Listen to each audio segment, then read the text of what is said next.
Welcome one and all, myself Rohini Patil. In last lecture we see about ethics of pharmacist in relation to his job, and in this lecture we see about ethics of pharmacist in relation to his trade.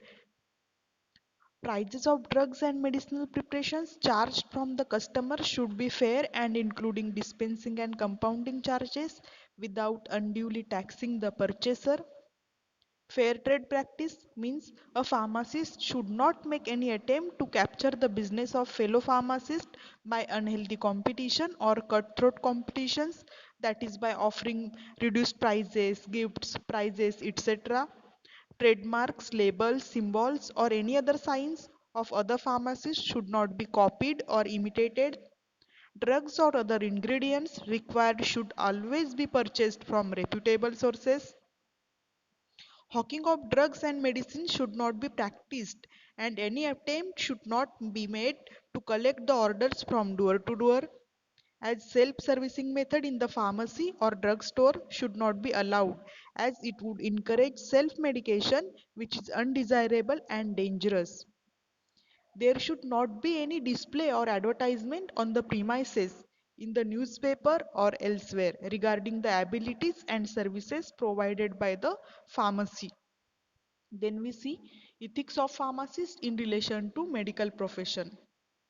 A pharmacist under no circumstances should practice medicines, that is, diagnosing diseases and practice prescribing medicines. However, in case of accidents or emergencies, he may render first aid services. A pharmacist should not recommend any particular medical practitioner unless specially asked for it.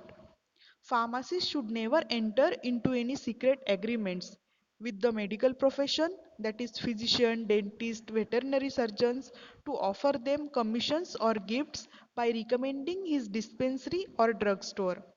Pharmacists should not have any clandestine or underhand arrangement with any physician. Pharmacist is a link between medical profession and public. He should be constantly in touch with modern development in pharmacy and allied fields. He should be expert in the field of pharmacy so that he may advise the physician on pharmaceutical matters. By enlarging his store of knowledge, he may be able to educate the public to maintain their health. Pharmacists should neither discuss physician's prescriber with customers nor disclose to them the composition of prescriptions.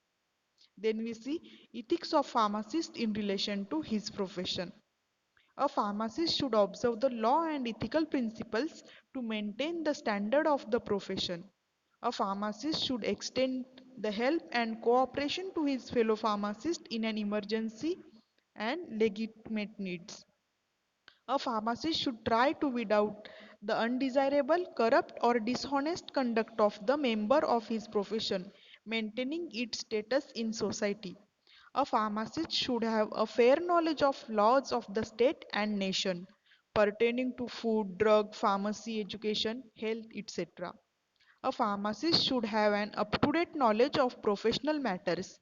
He should associate himself with various pharmaceutical organizations, the aims and objects of which are compatible with this code of ethics. A pharmacist should not perform such acts which will bring discredit to his profession or to himself.